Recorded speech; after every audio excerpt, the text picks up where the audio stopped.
Okay, stagger. Stagger. Oh! Okay, good job. Alright, Leon.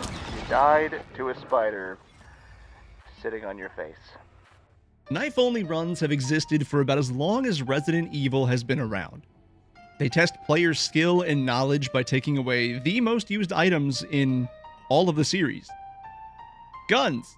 And today, I am answering the question of whether or not you can beat Resident Evil 9 using only melee.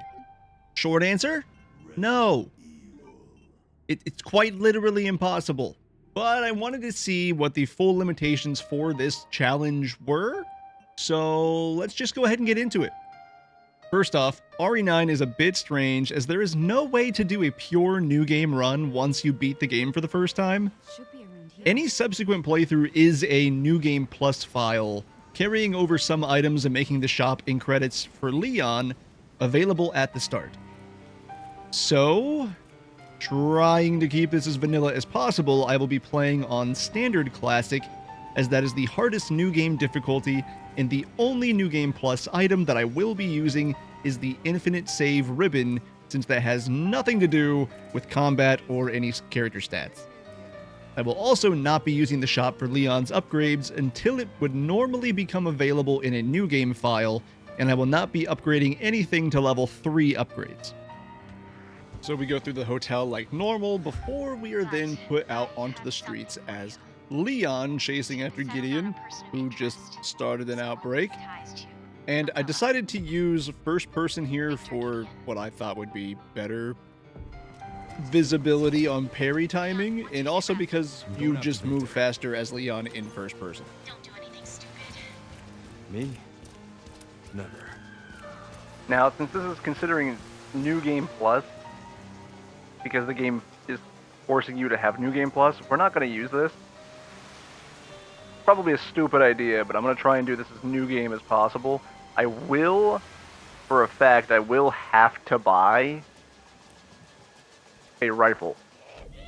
Then I run through Grace's section like normal, as there's no combat in this part of, well, Grace's section. Before moving on to Leon's first section with the doctors, and I do have to stop and buy the rifle. Now, I buy the wrong rifle, and I do correct that later, because as I said, I'm trying to keep this as New Game as possible, so we will buy the Classic 70 later on. Just know, I know that there's a mistake here. Anyways, getting into the first combat section is a bit odd, because we have to deal with the Chainsaw Doctor immediately, as well as the rest of the zombies that keep spawning in throughout the fight. So the way I thought about doing this was to parry the chainsaw and then punish the doctor.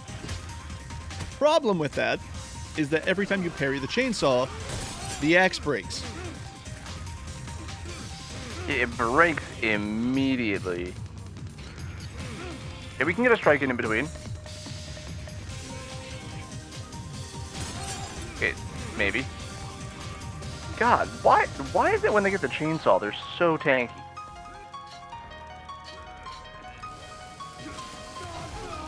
Okay, alright. We were doing good. It's doable. Okay.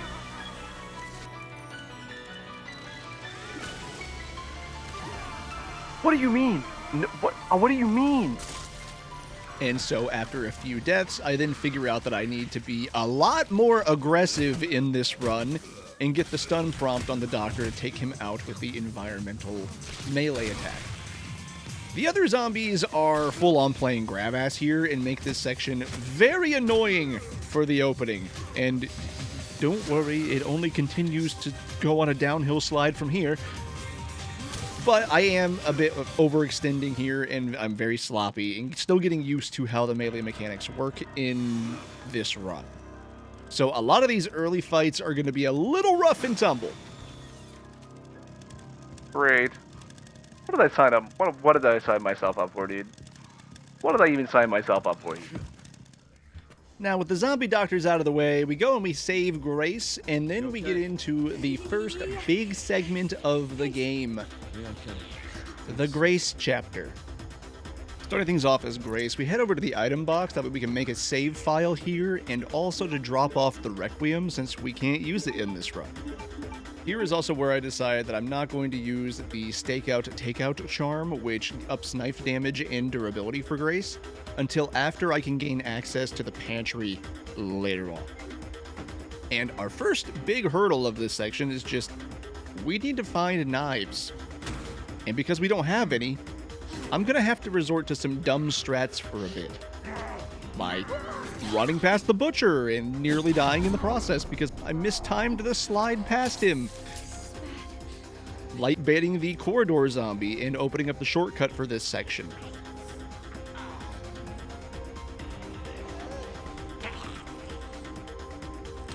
And then heading through the dining hall and box baiting the staircase zombie to just keep progression moving.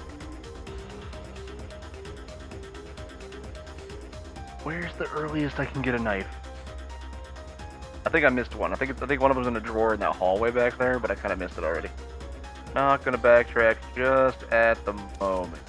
From here, though, we do just dash all the way through the bar and lounge with reckless abandon to grab the ruby and get the first of the 3 door crests.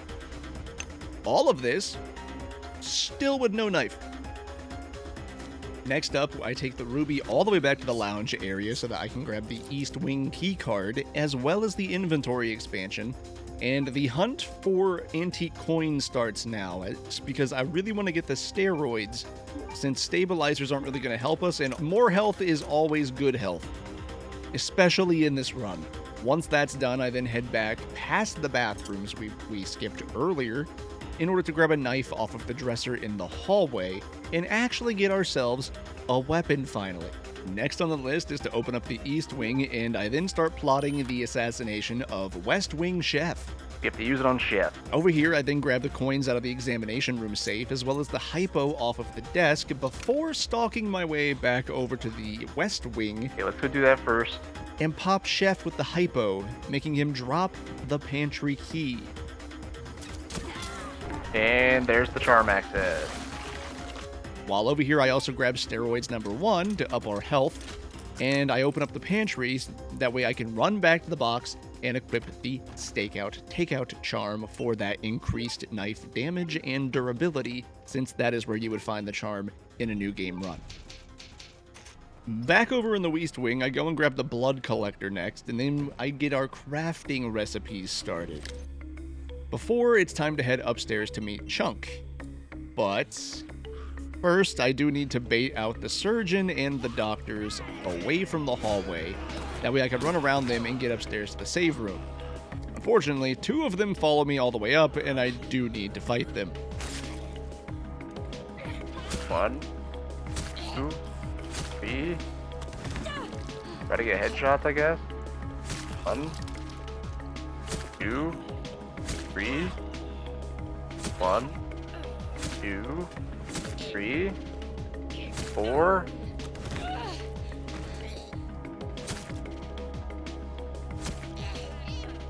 Once that is over, it's time to go say hello to Chunk.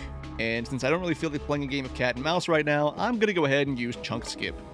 So, Chunk Skip is really nice, and all you gotta do is just run up, grab the ID card like normal, except now when you exit out of the pickup screen, you just want to keep your camera pointed at the ground and look at the wall to your left and run towards the corner. It's never not worked for me, but I don't know if this is very consistent on third-person players. The singer room, however, is not very nice. I run in and I end up running too far forwards, getting stunned by the singer's scream, and in the ensuing carnage, losing my knife because I clicked the escape action on the way to get to corrosive. So I am once again weaponless at this point. I fucked it up. But I do grab another scrap out of the side room on the way back, and that makes enough scrap in my inventory to be able to craft another knife. Good lord. Excuse me, pardon me coming through. From there, I just head back to the office and grab the second crest. Slowly realizing that I am already approaching the first of the required gun points in the game. Come on. Come on. You can do it. Over here. And back in the West Wing, we use our knife to stagger the zombie in the hallway and get access to the parking garage. I don't think we can do this section without a gun. Find out. Like, if we stay in the very back, does it crash into us? I'm assuming it does. I don't think there's any other hiding spots in here to naturally get past it. I think this is just a death state. Which means I have to get the pistol out. And with that figured out, we then grab the lungs, shoot the dozer guy with the pistol, and head our way on up to the upper offices, where I grab a new bottle, forget that the next blood sample isn't here on standard mode, and begin the hunt for the crafting recipes while avoiding Chunk and the zombies that are left in the hallways. During all of this, I also acquire a new empty injector for crafting some steroids later on, and I grab the heart out of cold storage with the wrench from way back before the dozer. Getting back on track, I then find out that the surgeon from earlier goes to where I need to use the lungs and the heart on the cadaver, and so I hypo the surgeon in the back, leave the room and wait for the other doctor zombie to not be alerted, revive the table zombie, and once again back out of the room to bait him out into the hallway. That way I can fight him with a knife and end up walking away with the ID band number 2. From here, we then grab the med injector recipe as well as the steroid recipe, and we get to craft steroid number 2 to further increase our health. Just a little later on, I also find out that steroids heal you when you use them, so that's a big bonus. And with the ID badge in tow, it's pretty much time to head back to the save room, make another knife, bringing us up to a total of 3 right now, and we prep for the basement section, which means hunting for any loose piece of scrap that we can find, and also collecting more blood for, well, steroids and med injectors. During this time, I also tried to hypo Chunk, and Oh, sick! I genuinely didn't think that would work on Chunk. turns out that it doesn't. Turns out that it doesn't work. Okay, it technically doesn't. It technically doesn't. It takes more than one to take out Chunk this way, so yeah, that was fun. And at this point, I am good on health with Grace, and I have 3.5 knives in preparation for the basement section. But the basement section is kind of on a timer, slightly, so I don't really think I have too much to worry about. And with that, I go grab Emily and shamble my way back to the basement, letting Chunk chase a zombie as bait to get by him and into the isolation ward. And now it's time to deal with the isolation ward. So we drop Emily off to deal with the puzzle, and I figured I would have to be pretty fast in this section. So what I did first was I ran into the room that opens to the right, take out the zombie that is walking around, and then taking out his buddy who is asleep on the floor, which takes 2 of them out in one room. From there, we deal with the one that comes in through the doorway, and then I have to deal with the one that just kind of wanders around over by the window. Once all 4 of the zombies are down, I just enter back into the lighted room by the door where Emily is in, and then I crouch and wait. Come on, Emily! Because usually there's a blister head that pops up in this area, and I really don't feel like dealing with that with less than a knife of durability left. So I crouch and hide and wait about 20 seconds for Emily to just open the door. All in all, we came in here with just enough knives to deal with the section, and it went as smooth as it could. Moving on. Grace? I did it! Okay, we're done. We're out. Asylum phase 1, done. I'm leaving.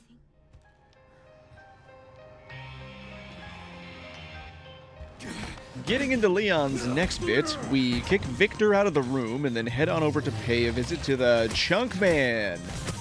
But not really knowing what to expect here, I went in swinging for everything Leon could muster and got a bit of a false sense of security when the first stagger happened.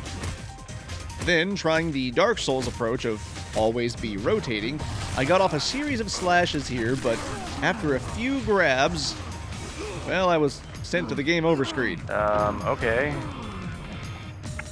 his first stagger is actually not that hard to get. So, on to round 2. I decided to try and use the ledges that are in this room, because if you knock Chunk down, the game gives you the aerial attack prompts, which do a considerable amount of damage. So, the plan became just run Chunk around until he broke one of the ledge barricades, lure him up, and knock him down to get the aerial punish, before leading him back to a room with a small doorway to try and finish off the last of his health.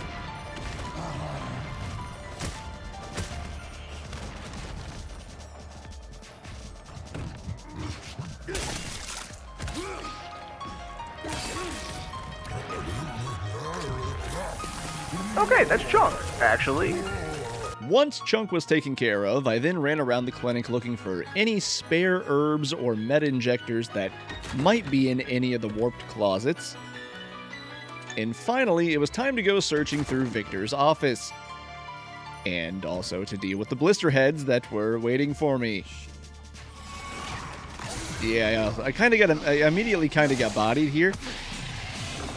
So, the plan here was to use all the fire axes that are laying around the arena to stun the cherry heads and then finish them off with the hatchet takedowns, which worked pretty good for the first couple.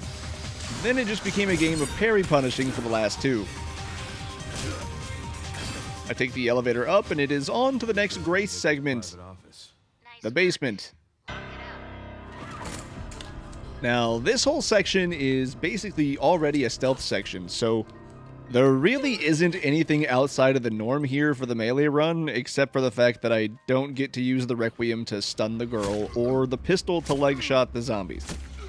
The only section with really any kind of input to deal with is the meat grinder area, and entering that section with only one knife, well, it was, it kind of became a problem. Okay. I don't know where he came from. Now, once I got Emily out, it was then time to take a run through the Universal Studios Blood Lab section, and then back over to Leon for the sniper tower defense part of the game. The next section that does require a gun to get through.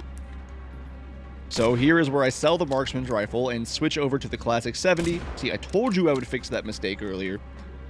We pop all of the zombies, slide down the roof, and then we start the BB boss in the church. Now, how are we going to deal with you? And holy hell. This guy is extremely tanky versus melee attacks. But considering that Leon only deals about 40 to 50 damage with the unupgraded hatchet per hit, that means we cap out at about 150 damage roughly on a 3-hit combo.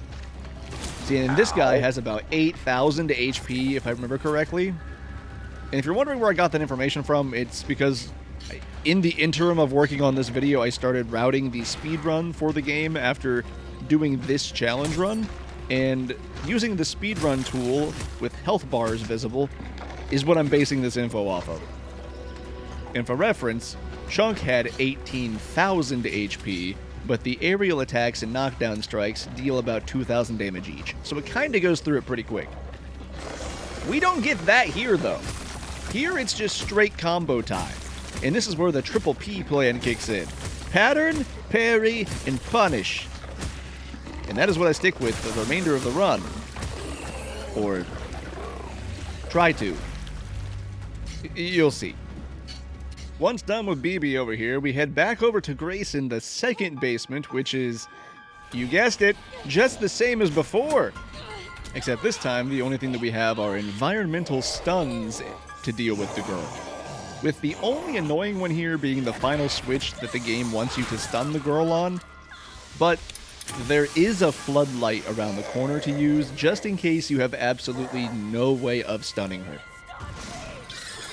Then we just wait for Leon to not shoot any vital areas on Emily, and we are done with the first half of RE9. Total gun sections, if you count the scripted Emily part, 3. If not, then 2 player gun sections being the bulldozer and the sniper tower. Now let's get on to Raccoon City. I wanted to save her. Following the Grace stealth section of the game, now it's time for Leon to explore Raccoon City again. And we begin that trip with fighting the giant spider. And I'm just gonna say it now, I hate this thing. with passion. Now, just a couple of ground things here. Starting off, I decided to not upgrade the hatchet because at this point in a new game file, you wouldn't have enough to upgrade the hatchet anyway, so cool. Also, I don't think this box is supposed to be here because if I'm remembering correctly, you don't get access to the box in a new game file until you get to the BSAA 10, so I guess it doesn't really matter. Either way, no upgrades. Now, I am going to kind of blaze through this one because I spent literally over an hour straight of attempts on this boss, so here we go. Now, I know that this is going to be a challenge going into it, but I swear, at this point, I really started to notice that there is a big delay from when you push the space bar on keyboard and mouse and when Leon actually parries. And I know that's a lot of that's a lot of skill issue involved in this. I kind of correct it later on, but I'm really starting to notice it here in the run. And I struggled parrying the Titan Spider so much that I just kind of resorted to trying to tank small hits and just hit enough times while rotating around her to avoid getting hits and really only trying to parry the butt attack, which I felt like I kind of had the timing down on. Okay, stagger. Oh! Okay, good job. Alright, Leon. You died to a spider sitting on your face. Titan here also tracks heavy on its pounce grab, and I don't think you can parry it to stop it, so that was the cause of a lot of my damage and dying until I got some ideas. The plan here is basically just to rotate right around the spooter while spamming attack to get as many staggers as you possibly can until you get around to its butt. It will then either spin around to bite, or it will spin the opposite direction to stab you with its butt. If you deal enough damage to the butt, instead of it being positioned too high up during the stagger for melee to hit the weak point will drop right in front of you to just waylay into it with the hatchet. Hey, editing Benny here from after doing some of the speedruns and seeing the health bars, it turns out that the weak point really doesn't give you any extra damage with the hatchet like I thought it did, so this whole strategy plan here, it was a placebo the entire time. Just wanted to point that out.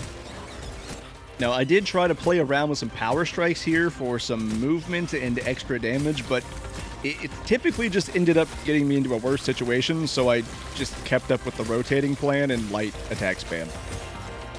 And like I said, this took an entire full hour plus and some change of attempts to get a good run going. But finally, the butt dropped down. Oh my and Leon fucking god, smashed dude. that stupid spider. End it. That's our boy. End it, please. Now, with the spider dealt with, it was time to actually start Raccoon City proper. And to start with, once we got access to the box, I upgraded the hatchet to level 1 durability and attack, and then buy the silencer 9 since I have to shoot the crates to progress through the warehouse, and just having the pistol makes aiming a lot easier. Also, you find a crap ton of handgun ammo throughout the course of this game, so like, for the environmentals that you have to progress through, yeah, handguns. But the part that I'm worried about is coming up pretty quickly, which is the second big bloater guy of the run. The second big BB guy. You know, the one that we fought in the chapel, that guy. He's almost here. So, first up, we gotta grab the fuses, and I head off to the left side first, and just run past everyone and grab the fuse. This one is super easy even without a shotgun to clear the door to the fuse. You just kind of parry the guy, run past, grab it, and go. Up next, I then gotta head downstairs to the sand pit with the valve. And I cannot stress enough how much I do not want to fight another bloater. So, I have an idea. See, some Resident Evil games have some weird AI snips where enemies will behave differently based on camera position. Think liquor strats in RE2R, for an example. And I know there are some camera manips in this game, So I had an idea. First up, I clear all of the small zombos out that spawn once you run back with the valve before you start using it. And then it's time to open the gate and let the big boy in. So, we open the gate just enough, and we run him all the way over to the other side of the room, and then head all the way back to the valve, hoping that there's enough space between us to just allow me to get it fully rotated. At the same time, I'm looking straight up to mess with its AI, and the trick works. Whether it was the looking up or whether it was I had enough space, I'm not exactly sure, but it worked. Not super clean, but I'll take being alive at this point.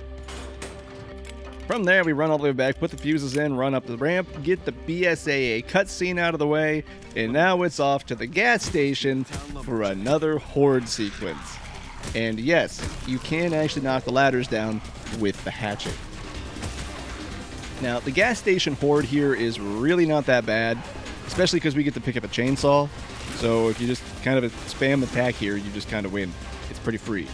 And when the giant chainsaw zombie spawns and like breaks into the arena, if you have the chainsaw, if you do nothing but spam attack, you just win.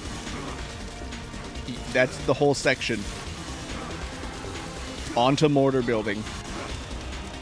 Before heading to the mortar building, though, I do run all the way back to the shop and grab body armor in anticipation that the mortar section is going to go poorly.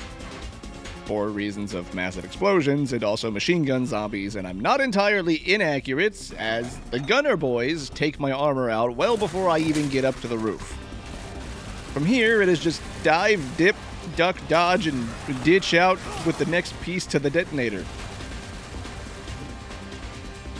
And after the mortar rounds stop, it's time to head across the zip line and get the next gun section out of the way.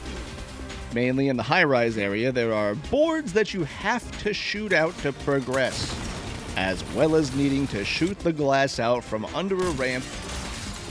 So I do that.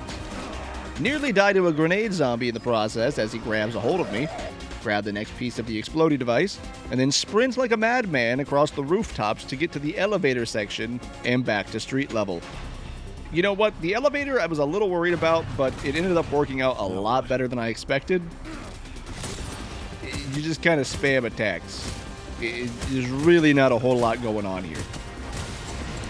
At about this point, though, something started to dawn on me. Oh, wait, hold on. Plant 43. We can't fight Plant 43 with a melee weapon. See, Plant 43 is coming up, and Plant 43 is kind of a gimmick fight in the fact that I don't think you can hit it with a melee weapon. And parries don't deal damage. That took longer than planned. And you also have to shoot the explosion barrels at the end to even finish the fight. Great. You'll need it. So there's another thing to take into account. Anyways, once we're out of that section, it's time to go and get a hold of the bike section and just blast our way through it. Anyways, after that, we have the RPD rush through, where we just run our way all the way through, grab the jack, and then move into the Chloe section, everybody's favorite section. Yay! And look, there's some really funny out-of-bounds stuff you can see here, specifically when all of the children spawn into the main room where you hide under the desk. If you haven't seen this yet, here you go. I really like the fact that they made two of them walk down the stairs just so you could have the footstep sound effects coming down the stairs, while the other two just kind of ragdoll their way into the room. But either way, it's the orphanage section. You run through, you grab the key, you run to the hatch, you leave. We're out of here. After we leave the RPD, we run through Kendo's shop, and then out the back, we get to the Mr. X section. And this boss fight, I get a little way too cocky on the first try, and he absolutely stomps me.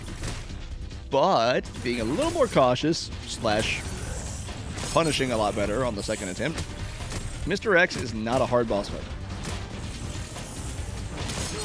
I got the parry sound! As long as you just don't let the axe break and then get caught in a combo, you can beat him pretty easily with the hatchet.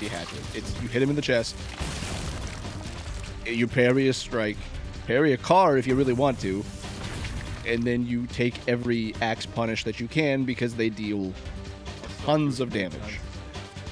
If anything gives you an axe punish in a melee run, you take it because that is the most damage you will do with the axe in the run. That is the trick. That is the secret. Anyways, time to head into the sewers. And the plants are not that bad. Right now, one parry and they just kind of die. I don't know why it works on the plants, but like that is what it is. You parry the plant explodes. I don't know. That does not work on Plant 43, however. Plant 43 is not beatable with melee weapons. To my understanding in guesswork. If somebody really wants to test that out,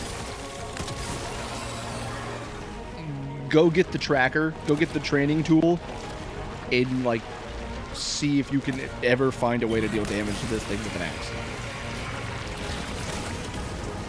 I don't think it's possible. Alright, the gimmick fight is done. However, after all of that, we have finally reached the last area in the game. Oh my god, we made it to Ark! The Ark. We made it to Ark! And, at this point, every boss, with the exception of Plant 43, has been done with the hatchet. And is beatable with the hatchet. So, the Ark Lab section is relatively the same as in a normal playthrough outside of a few places.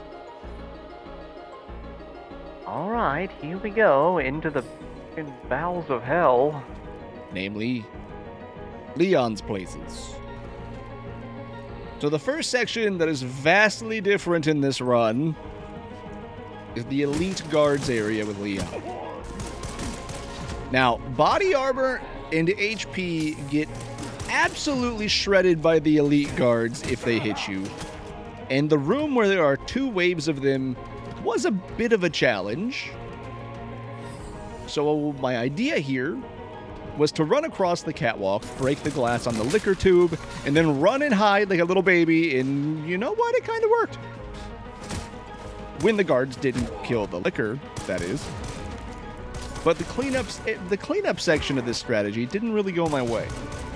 Yeah. So a couple of attempts later, this evolved when I found out that sneaking across the catwalks made the guards lose aggro on Leon, and you can stealth kill up to 2 of them before the last 2 of the first wave scatter.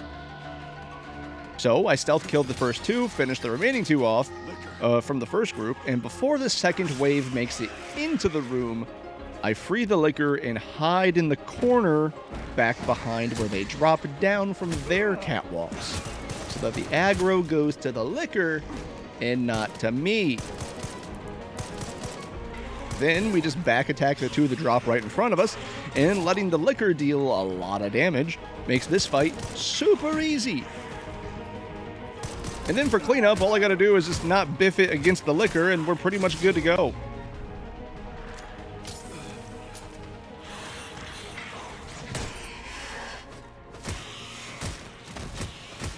Oh my god, we did it.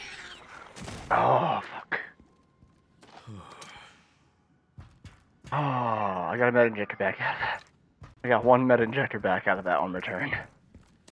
After this, I used the save state manipulation here to get the quick kill on Punk, since the fight is a melee fight anyways, and I just kind of wanted to try out the new tech to see if it worked, if it was consistent, and just if it was worth doing. And it turns out that, well, it's kind of not. What kind of is? It's a weird one. So the way that the way the quick kill on Punk works here is, after you get done with the Elite Guard section, you run back to the save room, you make a manual save, then you load the manual save that you just made, and then run all the way up to where you're just about to go through the door to get to the hunk fight. You'll get an autosave that pops up, and what you're going to do is you're going to switch to third person, set your basic movement mode to run, and you're going to reload the autosave that pops up.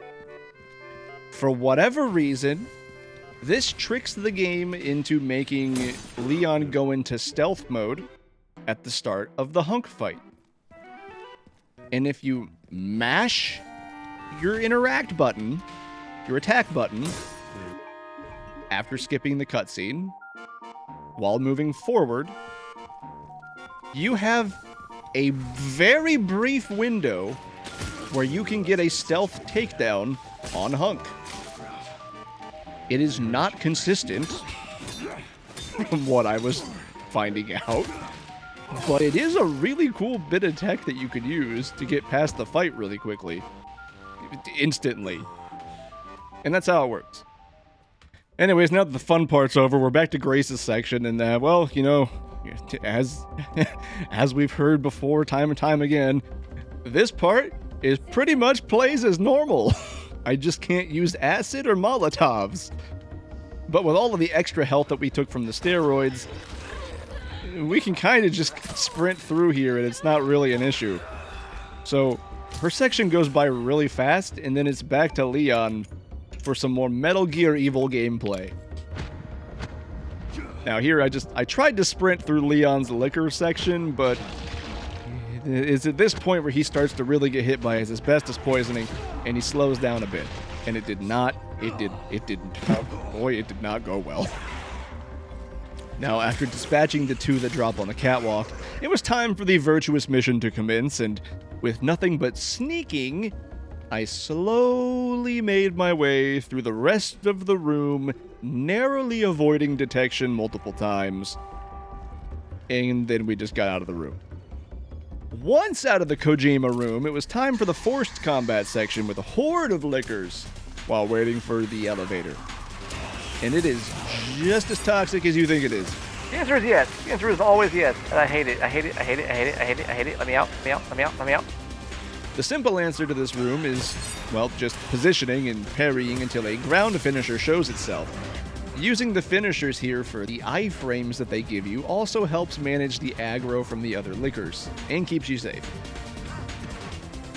Once they're all dealt with, the zombies that break out after the lickers are done are really nothing to worry about, and having a healthy stockpile of med injectors at this point is fantastic. Now, with these sections all out of the way, we are pretty much done with the game, and we can actually just end the run with the bad ending, if we really wanted to. I did do this because I wanted to see all the cutscenes with the dad stash on Leon before reloading, and then moving on to attempt the Gideon boss fight. What is the creator desire? And as it turns out,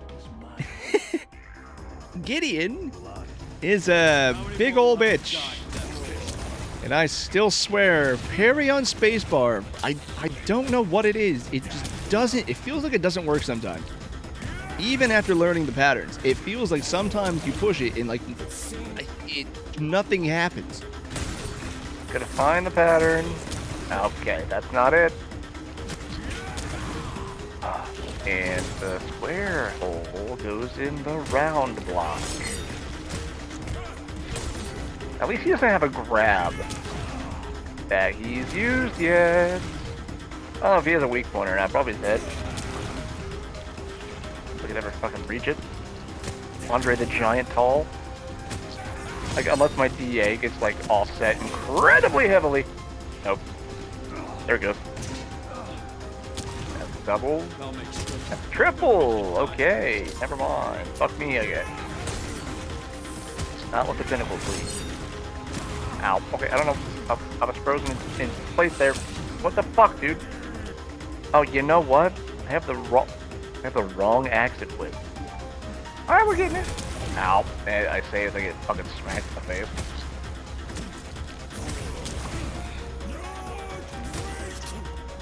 I'm rushing it. There's phase 1 Gideon. Phase 1 Gideon is done. All of our heals are gone. And we're entering into Nemesis. Again, I don't think you can beat Nemesis with the hatchet. I really don't. The entire fight is a gimmick fight. But you can beat Gideon. So Gideon here takes me 3 attempts to beat, and well, finally we have arrived at the final hurdle. Nemesis. one I had really big concerns about earlier on. And as it turns out, to the surprise of no one, we cannot even hit the body of Nemesis. With the hatchet, at least. Only the arms after 2 attacks come out. And, you know, I'm gonna be the one to tell you, like, having used the speedrun tool to look at health bars and route some things, you can't damage Nemesis at all. Even popping the blisters doesn't damage Nemesis. Nemesis is a full gimmick boss fight. He has a health bar. The health bar just never moves. So you cannot finish Nemesis with the hatchet. Yeah, we can't even touch him. So, as we've already determined at the beginning of this video, no, you cannot beat RE9 with melee only. It is just impossible to do that. A handgun melee run is doable like in RE4, but that's about the closest you can get to this challenge being legit.